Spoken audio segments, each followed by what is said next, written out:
It's just Paul McKenna for PT Box. I'm here today down in Manchester with me, trainer Mcguigan. How are you, mate? Okay, you good? Good, thanks, Paul. Yeah, thanks, mate. Obviously here today, Frampton Quake press conference just finished. It was a good press conference, good word from either side. Yeah, very heated, especially at the end with the head-to-head. But you know, it's fight week, and I suppose tensions rise, and then being so close, only 2 days away now, and in a close circle, that's just a bit of frustration coming out in the fighters. But big fight Saturday night, and looking forward to it now.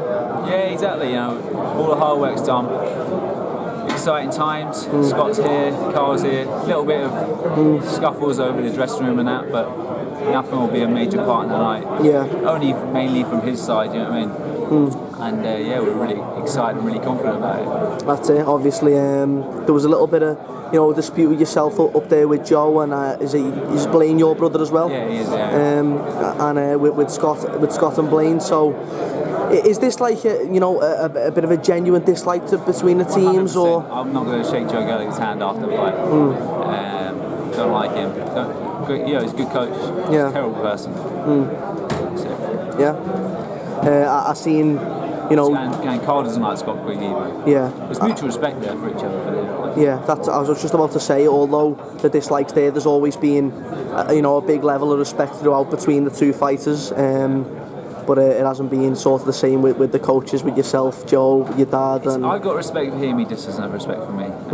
And Dad doesn't need to have respect for Eddie Hearn because he doesn't need anything from Eddie Hearn. And so there's respect between the two fighters. There's only respect from one coach, and there's and in terms of Dad and Eddie Hearn, they just don't like each other. It's a business for them, and that's just the way you're going to keep it. But they can still continue to do the business because everyone's here and the fight's been going ahead. Exactly. With the dislike between the teams, did that just make it all the sweeter for Saturday night?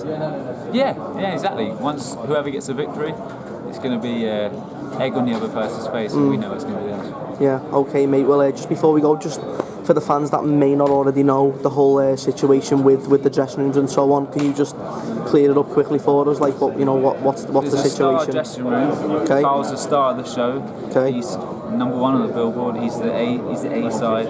This fight, obviously couldn't happen unless the two of them were making it. But Scott was willing to give up the A side of the thing, coming in second, being announced second.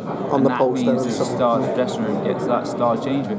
Carl says, I know Scott wants it. I'm prepared to not have it. I just don't want him to have it. So, the fact is that that's, I think, as fair as you can get.